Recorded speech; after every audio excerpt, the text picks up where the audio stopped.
Sou Carla, bibliotecária. Estou aqui hoje para falar um pouco sobre a qualidade das publicações científicas eletrônicas. E o que podemos entender por publicação científica eletrônica? Podemos entender todos os itens, né, que são disponibilizados exclusivamente no meio digital, com o objetivo de divulgar resultados de pesquisas científicas de maneira mais rápida, acessível, né, amplamente distribuída. E a gente, de cara, quando a gente faz essa definição, a gente já pensa nas revistas científicas e nos periódicos científicos. Eu trabalho há mais de 10 anos com periódicos científicos, né? Então, eu trabalho há mais de 10 anos com publicações científicas eletrônicas. E aqui eu trouxe aqui, né, alguns itens dessas publicações, né, das revistas, por exemplo. A gente tem alguns itens que a gente, né, tem que considerar como publicação. Os artigos, né, as revistas, elas normalmente elas trazem artigos originais ou de revisão, ou relato de pesquisa, trazem resumos também de teses e dissertações. Então, todo aquele corpo que eu estou citando alguns, mas a gente pode ter outros itens dentro de uma revista, eles são considerados publicações científicas eletrônicas. Mas também podemos considerar como publicação científica eletrônica as teses e dissertações, né, que hoje estão disponíveis nos repositórios das instituições, tudo de forma online, né? E também podemos considerar os artigos publicados em eventos que também estão disponíveis no formato eletrônico. Bom, então, o que a gente pode pensar nesse universo das publicações científicas eletrônicas? São publicações que promovem o acesso direto, rápido e aberto ao conhecimento científico. Essas publicações também potencializam, né, a democratização da ciência. Até poucos anos, ou melhor dizendo, décadas atrás, o acesso ao periódico científico, ele não era simples, ele era caro, nem todas as instituições, as universidades conseguiam manter todos os periódicos que aquela área demandava ativo, né, a sua assinatura, porque as assinaturas eram caras. Então, o acesso à informação científica, há um tempo atrás, ele era mais difícil. Você precisava acessar o material impresso, né? Então, quando não tinha na biblioteca que você estava, você teria ou que se deslocar a uma biblioteca ou solicitar esse material por algum convênio, como durante muito tempo o Comut se viu para essa parceria, né, onde os pesquisadores solicitavam artigos e eles eram digitalizados. Então, as publicações científicas, elas potencializaram o acesso. Hoje você consegue acessar de maneira rápida qualquer informação científica do mundo, né? E isso também facilitou o processo da ciência, porque ampliou, né, a possibilidade de descoberta e a possibilidade de pesquisa mesmo. Então, eu estou aqui falando com vocês de um movimento, né, que vem surgindo e revolucionando a vida dos pesquisadores e a ciência como um todo, que é o movimento do acesso aberto, que hoje não é a totalidade, né? A gente tem revistas que são pagas, mas hoje a gente tem muitas das nossas revistas que estão disponíveis sem custo. Algumas possuem restrições, mas não necessariamente longas, às vezes são embargos de 1 ano, 2 anos, mas logo passando esse período é possível, né, o pesquisador ter acesso a esse documento, a esse artigo, né? Então, o acesso aberto, ou a gente chama de arquivo aberto, a revista, a revista científica, ela pode escolher se ela vai estar em acesso aberto ou não. E se ela vai estar, ela também pode definir como que vai ser esse arquivamento. se vai ser acesso direto, né, imediato, assim que publicar, né, aquele número ou aquela edição, ou se vai ter um período, né, que pode, e aí algumas revistas pedem esse período, ele pode variar de 1 até 3 anos, às vezes, para poder estar disponível. As publicações periódicas, né, de acesso aberto, trouxeram uma mudança mesmo de comportamento na ciência, né, porque ela possibilitou a redução, né, como eu já disse, do tempo de acesso à publicação, mas também possibilitou um registro público do conhecimento, né, onde rapidamente a gente consegue encontrar aquele artigo, ter acesso às pesquisas que estão acontecendo. A gente consegue também, por esse movimento, acessar autores, ter acesso até, em alguns casos, a avaliadores, porque esse movimento ele não é só de abrir, de disponibilizar os artigos científicos, ele é mais amplo. Hoje o movimento ele prega, por exemplo, até a avaliação aberta, onde você consegue saber quem está avaliando o seu artigo e quem está avaliando o artigo consegue saber quem que é o autor dele. Então, é um movimento bem amplo, não vou me detê-lo aqui, que não é o nosso propósito, mas podemos falar depois. Mas o importante é a gente pensar que é um movimento que vem revolucionando mesmo o caminhar, né, da ciência. E quando a gente pensa nessas publicações, como eu já disse, são publicações digitais que possibilitam, né, o acesso imediato, elas podem também ampliar o acesso, não necessariamente o leitor ele vai ter acesso só ao artigo, ele pode ter acesso ao artigo e outros arquivos que complementam esse artigo, por exemplo, gravuras extras, suplementos, música, vídeos. Então, amplia-se o acesso ao conhecimento em diversos formatos. E peço desculpa, não sei o que aconteceu, que aqui, ao transmitir a imagem, tampou, né, a escrita, mas o que a gente pensa nisso? A facilidade de acesso, né? O que são as vantagens dessas publicações? É o acesso na mão aí, como está nessa imagem, que é o objetivo mesmo. Hoje você consegue fazer pesquisa pelo celular, né? Você não precisa nem ter acesso ao computador. Então, qualquer local que você se encontre, se precisar fazer um levantamento, ele é possível de uma maneira mais ágil. Outra vantagem é a democratização do acesso, né? Que eu já falei. E os contatos, né? Porque aí assim a teia da ciência, né? Ela se amplia e as parcerias também se ampliaram, porque tornou-se mais fácil fazer parcerias regionais, multirregionais, internacionais. Então, a gente hoje consegue, da nossa casa, fazer projetos amplos com várias partes do mundo, e, ao mesmo tempo, isso vem refletindo nos nossos artigos, nas nossas revistas, que hoje possuem uma grande parte de sua publicação nesse formato, né? Nesse formato.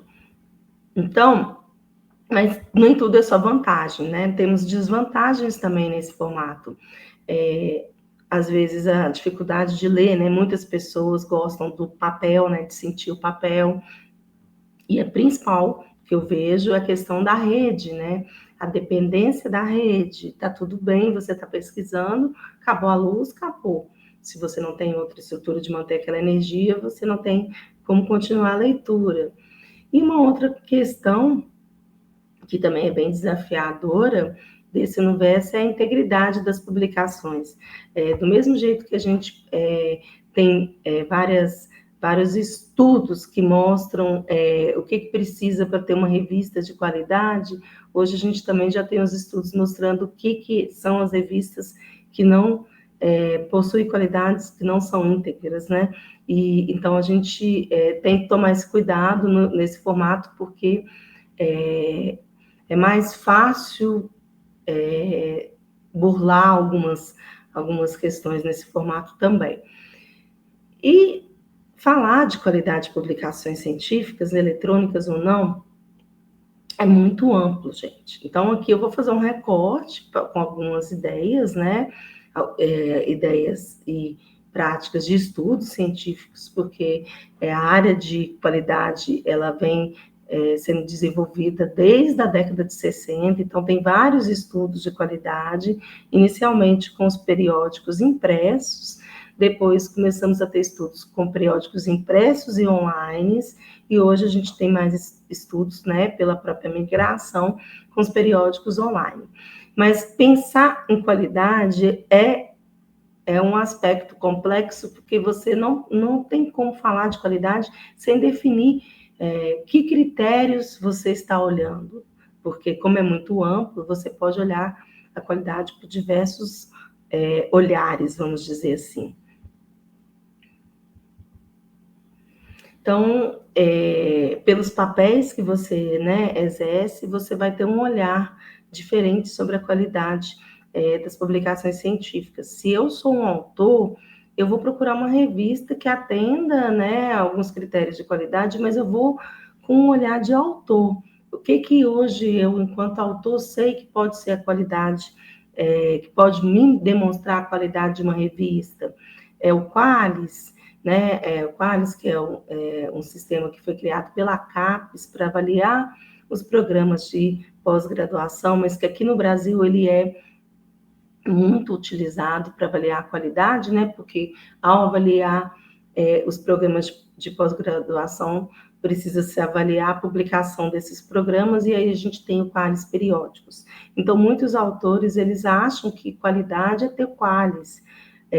Ter Qualis, com certeza, é um dos critérios, né, que a gente pode considerar de qualidade, mas não o único.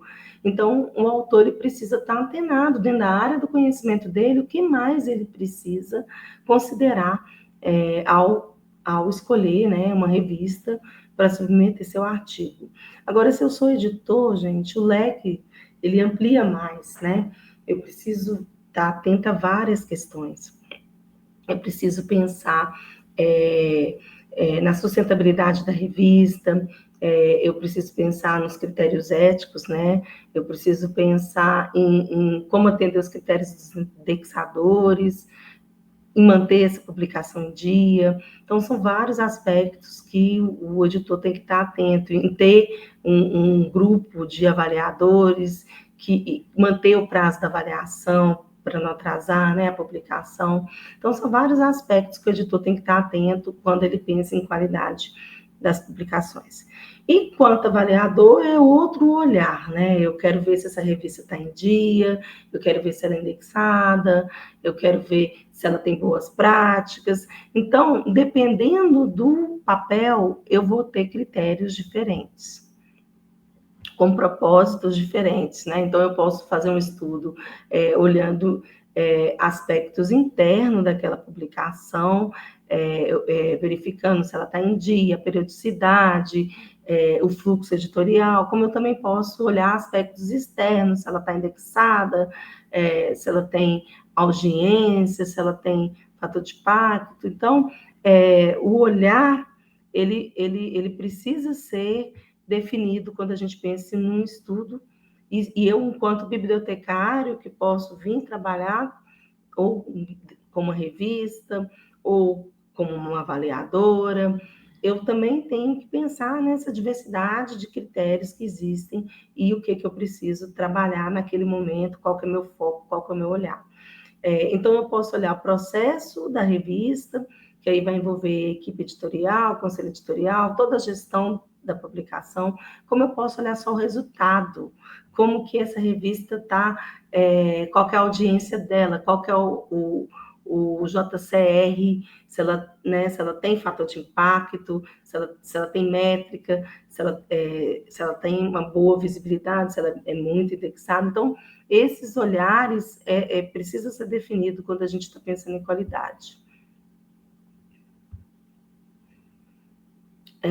a gente pode, né, dentro desses olhares, pensar, né, já falei da indexação, mas a gente também pode ter que preocupar com a questão do financiamento, buscar financiamento, né? Então tem que ficar de olho em editais, ver quais os critérios dos editais, ver se a revista cumpre, se não, fazer um plano de ação para a revista atender.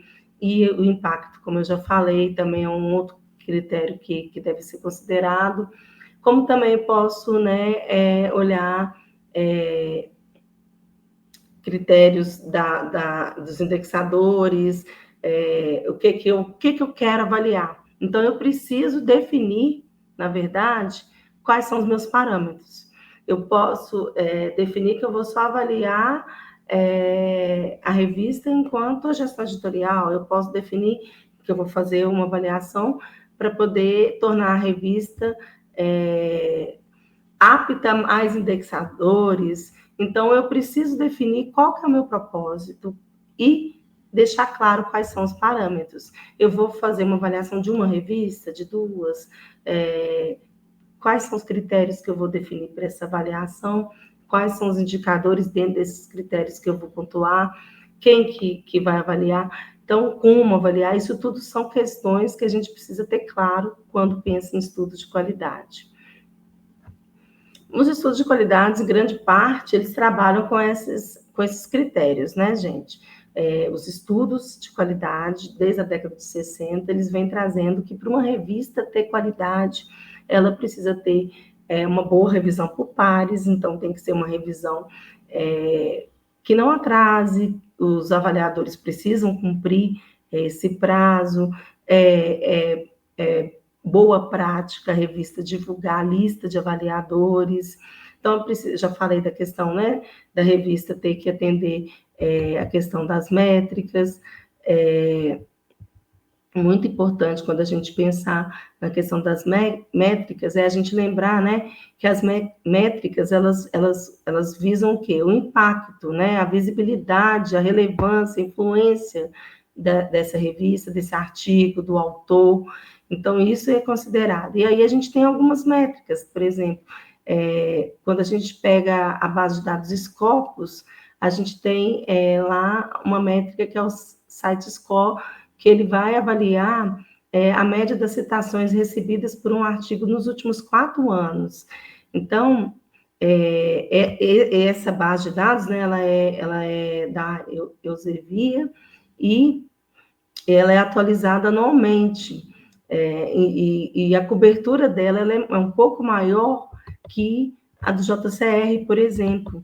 Então, você saber disso pode ser também um dos critérios que você vai definir, que pode, né, dependendo da área do conhecimento, fazer diferença, porque em algumas áreas do conhecimento a publicação demora mais para receber citações, por exemplo, e isso poderia atrapalhar, né, na métrica.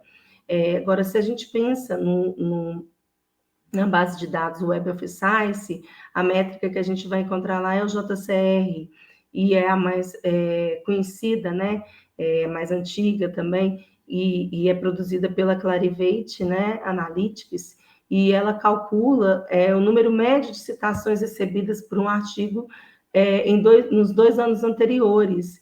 A gente, né, usa-se muito o fator de impacto, a gente vê muito até a sigla FI, e aí a gente tem que lembrar que nesse caso, né, se uma revista, por exemplo, tiver um FI, um fator de impacto 3, o que significa, por exemplo?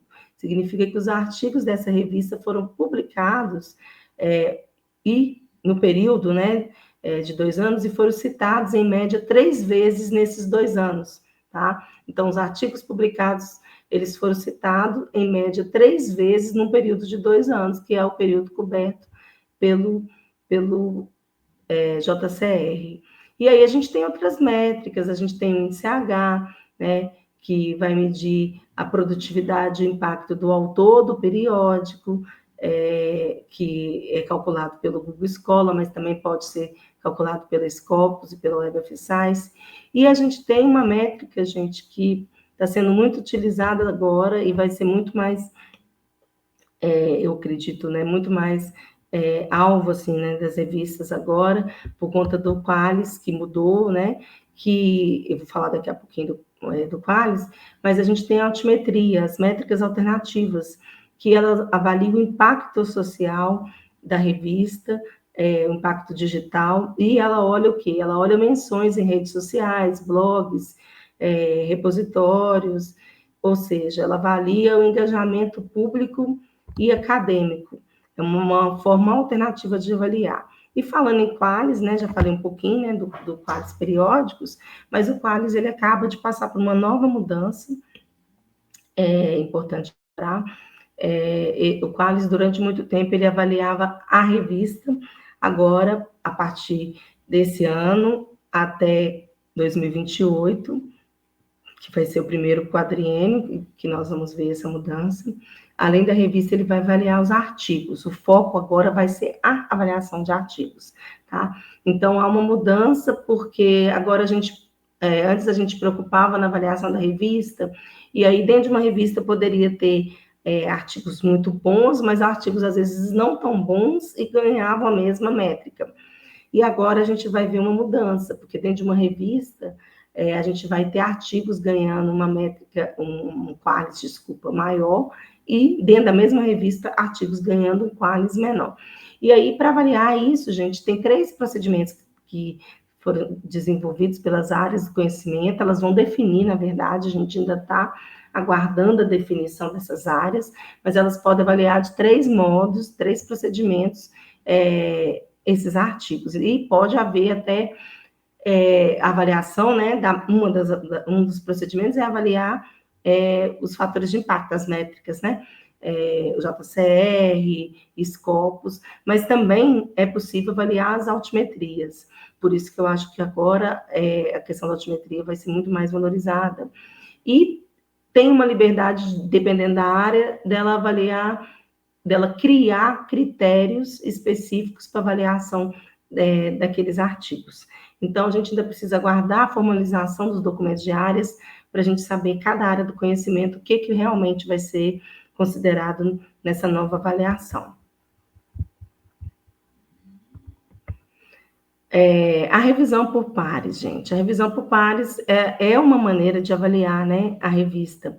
Então, assim, quando a revista ela passa pela avaliação por pares, a gente tem certeza que houve um critério e que são artigos de qualidade, porque esses avaliadores são pessoas que têm um reconhecimento na área, que conhecem aquele assunto.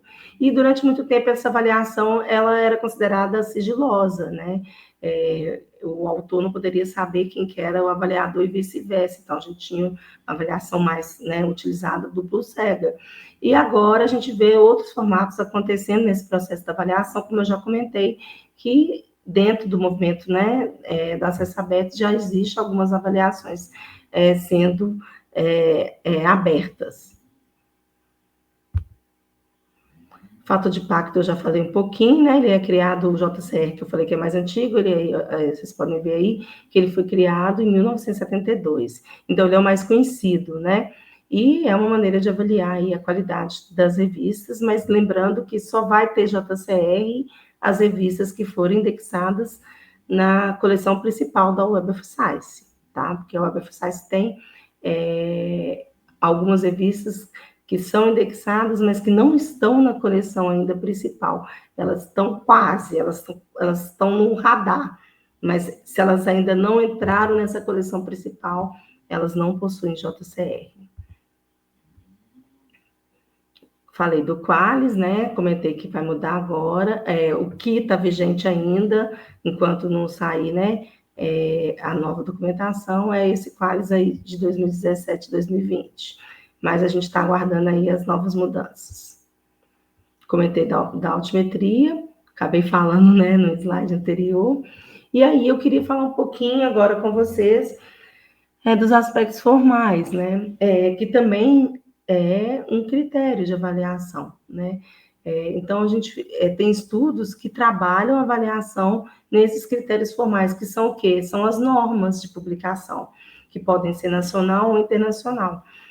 E esses aspectos formais, eles são aspectos mais visíveis na revista, né?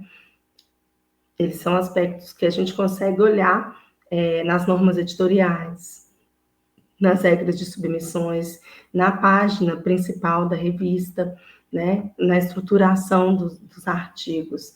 Então, tem alguns estudos que são feitos olhando só esses aspectos formais. Tem estudos que olham mais aspectos, mas isso é só para vocês saberem que é possível fazer um estudo olhando só essas questões.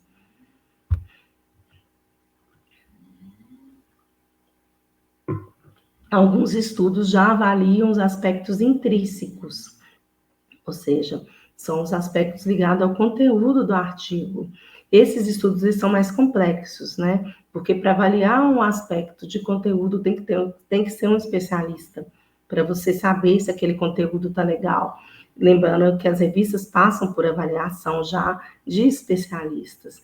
Alguns estudos mesclam com avaliação de conteúdo, ou seja, os aspectos intrínsecos com os aspectos externos, né, com os aspectos formais. Então, a gente vê essas possibilidades também. Bom, o que é importante com um periódico científico? Aqui, resumidamente falando, mas são vários aspectos, mas essencialmente falando, a gente precisa pensar na questão da pontualidade da publicação, né? Uma revista que fala que ela é bimestral, mas ela só publica um número no ano e não publica mais, ela fica atrasada.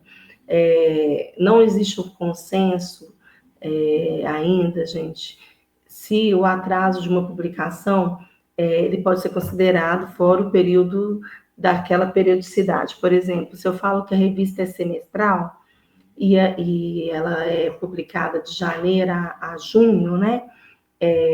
Se ela é semestral, eu preciso publicar até junho. Mas alguns avaliadores consideram que, como a partir de janeiro ela deveria, como a periodicidade começa em janeiro, ela já deveria ser publicada. Então, como não há um consenso, a gente sempre orienta os editores a tentar sempre manter o mais próximo do período que ele está falando, né, que ela vai estar publicada. Então, se eu falei que ela vai estar publicada em janeiro, eu preciso publicar em janeiro.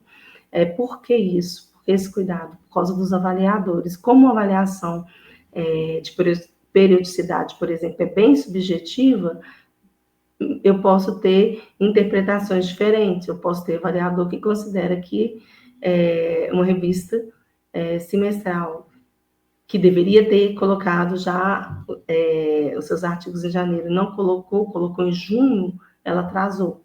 E eu posso ter avaliadores que não, tá? Até junho ela tá atendendo, né? Então, isso é bem subjetivo. A qualidade da revisão por pares é um aspecto, né, a considerar na avaliação de qualidade das publicações. Então, ter revisão por pares, divulgar os avaliadores, não atrasar o processo da avaliação. Por isso que todos os artigos vocês podem ver que ele tem lá informação recebido na revista na data tal, avaliado na data tal, avaliado, publicado, né, na verdade, na data tal. Então, isso é importante para a gente ver o fluxo editorial da revista. E aí vai nesse item, ser o item, né, vai indicar a rapidez desse fluxo. A visibilidade, que vai estar, né, tanto na questão das métricas como na questão da indexação. A qualidade do conselho editorial. É muito importante divulgar o conselho editorial, a instituição desse conselho e contato. As revistas precisam divulgar o contato das revistas, precisa divulgar informações, né, de institucionalização dessa revista. O corpo editorial é importante também ter disponível quem é esse corpo editorial, quem é esse grupo, e quando você coloca ou o currículo, o link do currículo, né, desses avaliadores, você abre a possibilidade da gente ver se são qualificados ou não. Tempo de existência da revista é um fator muito importante. Uma revista que tem 30 anos e nunca atrasou é uma boa revista, né? Porque ela consegue manter o fluxo editorial em dia. sobre o tempo de revista, as revistas mais novas, elas lidam com um pouco de dificuldade, principalmente para indexar, mas elas lidam com várias dificuldades inicialmente. Mas uma questão também que é muito importante pensar é que muitas das revistas que são criadas, se elas não têm aspectos de qualidade bem estruturados, se elas não têm uma instituição apoiando, elas não vingam.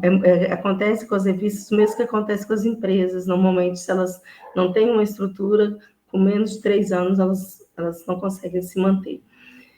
É importante considerar os recursos, tanto tecnológico, financeiro e humano, que essa revista tem. Hoje, mais do que nunca, tem se exigido uma profissionalização dos editores. Então, é muito importante considerar os aspectos humanos também. É importante, né, avaliar as normas, se a revista possui ou não taxa de publicação. As revistas de acesso aberto normalmente não possuem essa taxa, mas a gente tem algumas revistas que possuem, então a gente tem que ter essa clareza. As normas que essa revista segue tem que estar explícita, né, gente? Então, todos esses aspectos que eu comentei resumidamente são aspectos considerados boas práticas, tá? Da publicação. Mas as revistas também possuem desafios. Hoje, mais do que nunca, a gente tem, eu não sei se vocês já ouviram falar, as revistas predatórias, que num universo onde o conhecimento ele gira tão rápido, né? E muitas pessoas ficam tentando publicar e às vezes não conseguem publicar, ou porque a revista recebe tanto artigo que aí demora, às vezes, até dar o retorno para aquele autor. Então, surgiu um espaço aí para revistas que cobram desses autores, mas aí é diferente das revistas que cobram a taxa que eu falei anterior, tá, gente? Aquela taxa de publicação, se é uma revista de qualidade, ela explicita o porquê da taxa, é diferente da predatória, porque a predatória são revistas que não têm qualidade, que não possuem revisão por pares, que são revistas que enganam, que às vezes até pega nome de autores conceituados ou professores, pesquisadores conceituados e coloca no seu corpo editorial sem a própria pessoa saber. Então, são revistas perigosas mesmo. E a gente tem que tomar cuidado, principalmente pesquisadores iniciantes, para não cair no canto, né, da sereia, né, para não cair, né, não cair nessa armadilha das revistas predatórias, porque elas são sedutoras, elas vêm para o e-mail da gente, elas seduzem, ela elogia o trabalho que a gente publicou num evento, ou a própria tese, a dissertação, e dá uma facilidade, né, apesar de nessa facilidade toda ela cobrar, ela não é gratuita. Então, você já começa a desconfiar, porque tem uma taxa, normalmente não são taxas baratas, para você publicar rapidamente. Você publica rapidamente, mas você publica num periódico que é de prática duvidosa. Então, seu currículo não fica legal, né? Então, está recebendo convite insistente no e-mail, entra na revista, pesquisa, vê o corpo editorial, olha mesmo os nomes, vê a instituição que está por trás dessa revista, que isso é um outro fator importante, para você não correr o risco, né, de cair aí nesse engano. E, ao mesmo tempo, a gente precisa estar sempre alinhado com as boas práticas, né? E, dentro de tudo que a gente conversou aqui, preciso lembrar que é olhar a reputação do periódico, é ver o tempo de existência, é ver se ele é fruto de um grupo de pesquisa, se ele é fruto de uma pós-graduação, de um programa de pós-graduação, o site, tanto da instituição, quanto o site do próprio periódico, as informações que estão disponíveis no periódico, o contato que o periódico deixa disponível, principalmente quantas bases ele está indexado, e aí vale um alerta, não vale confiar no que o periódico informa como indexador, porque às vezes ele informa, tanto ele informa bases erradas, achando que é indexador e não é, quanto ele ele pode, às vezes, estar indexado e nem informar que está indexado, e como no caso da revista predatória, ela pode falar que está indexada e não está. Então, normalmente, você vai na base de dados, essa revista está na Web of Science, então eu vou lá na Web of Science e pesquiso para ter certeza que essa revista está indexada. E ver, ficar atento às políticas éticas, né? A transparência, né? As informações, porque tem revisão por pares aberta ou não, duplo ou cego ou não, o periódico precisa informar. Nos artigos precisa estar os dados dos autores, a instituição vinculada dos autores. São várias questões, são várias características, gente, que são muito importantes e que a gente precisa estar alerta para conseguir identificar, né, as publicações, lembrando que o objetivo de pensar em qualidade de publicações científicas é pensar na integridade, acima de tudo, da ciência, né? Nós, enquanto autores, leitores, a gente precisa ser crítico e estar atento às práticas editoriais, para a gente não correr o risco de estar recebendo informações que não são informações seguras, informações de qualidade, confiáveis, né? Então, é para manter a ciência, acima de tudo, com confiabilidade, né? E tendo um impacto correto, digno de uma pesquisa feita e realizada com qualidade. Então, eu encerro aqui, deixo aqui o meu e-mail, agradeço a oportunidade, deixo o meu e-mail, fico disponível, caso alguém tenha alguma questão, pode me procurar pelo e-mail, que eu terei o maior prazer em responder. Obrigada.